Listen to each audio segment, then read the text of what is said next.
is coming, and y'all ain't ready. The foundation y'all standing on gon' fall, it's too shaky. The rock we standing on won't move, we rock steady. But the rock y'all got is watered down, it's like gravy. It's the roll with that rock, and that rock, it couldn't save me, I was in and out of it.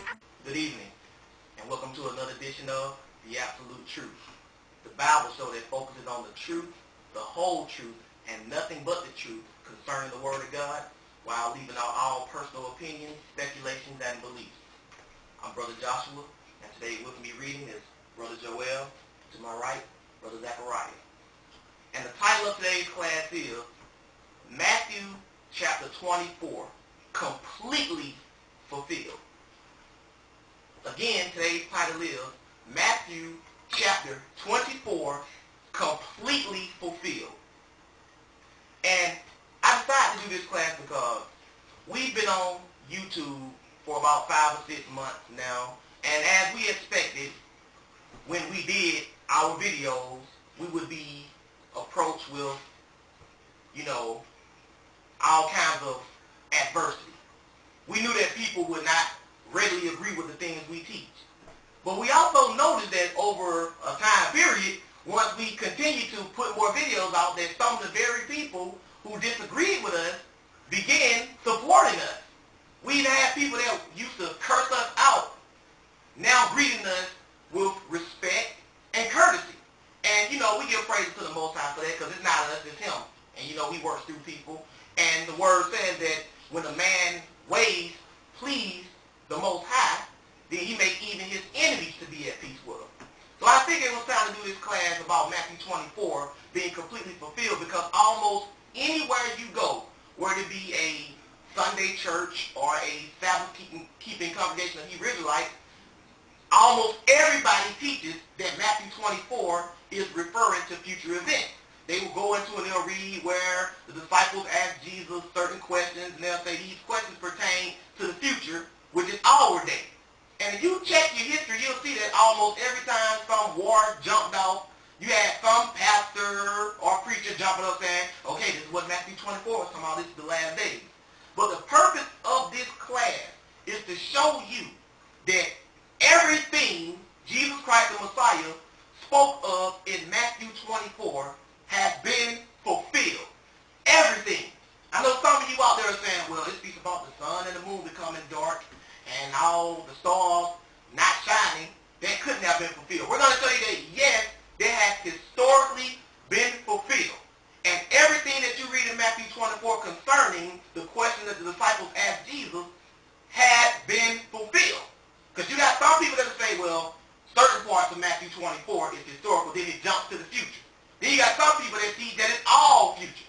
But we're here to show you that all of it has been fulfilled. And by showing you that all of it has been fulfilled, it's going to show you that a lot of people are just straight deceived on what they have to do in the end times. But we're going to pick this verse up at Matthew chapter 23 and verse 29. Why Matthew 23 and verse 29? Because the conversation concerning Matthew 24 actually started in Matthew 23. Matthew 23 and verse 29. What you're going to read about here is Jesus denouncing the religious leaders of that day for their wickedness. Matthew 23 and verse 29. Read when you get there. Woe unto you, scribes and Pharisees, hypocrites, because ye build the tombs of the prophets and garnish the sepulchres of the righteous. So he said, woe to you, scribes and Pharisees, hypocrites, because you garnish the tombs of the prophets. You decorate them. And the tombs of the righteousness. Go ahead. And say, if we had been in the days of our fathers, we would not have been partakers with them in the blood of the prophets. He said, if we would have been back then, we would not have helped our fathers kill the prophets. In other words, self-righteousness. Their professing. We were back then, we would have recognized the prophets for the holy men they were, and we would have not killed them with the other people. But watch what Jesus tells them. Go ahead.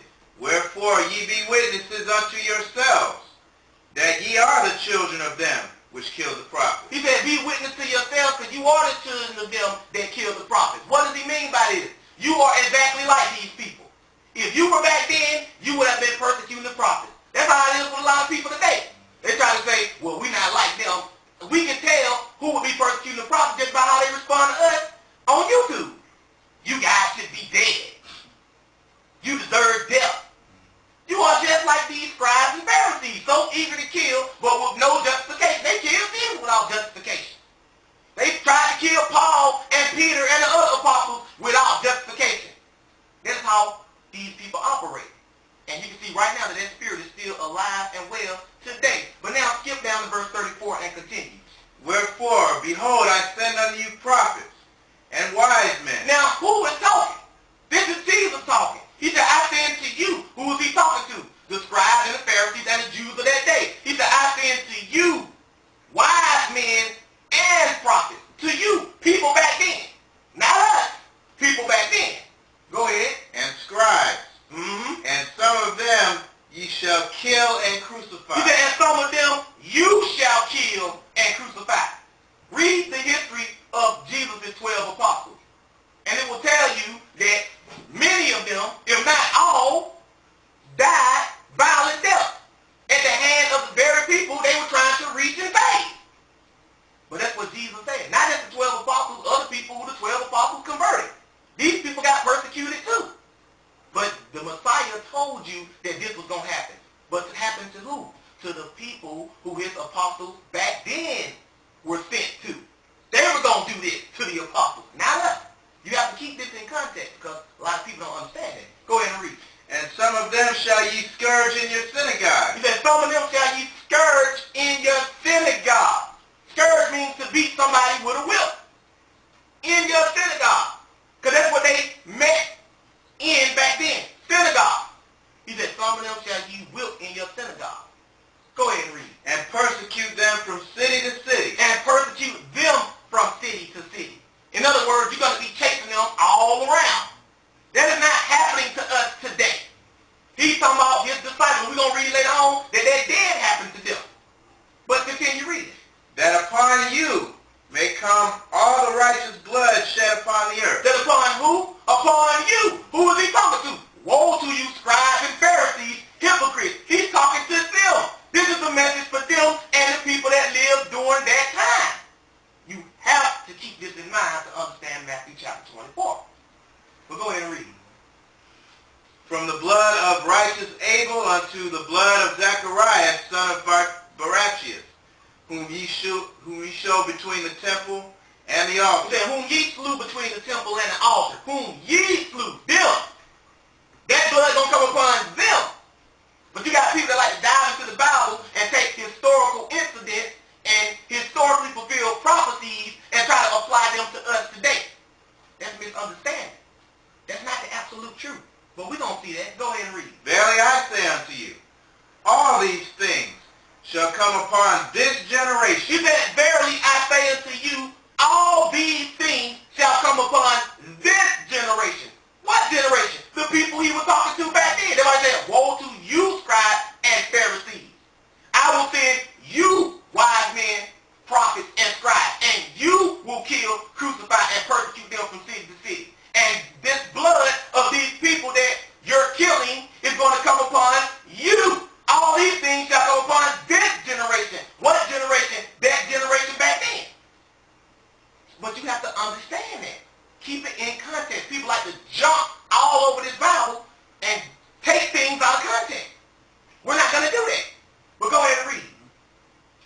O Jerusalem, Jerusalem, thou that killest the prophets. He said, O Jerusalem, Jerusalem, you that killed the prophets.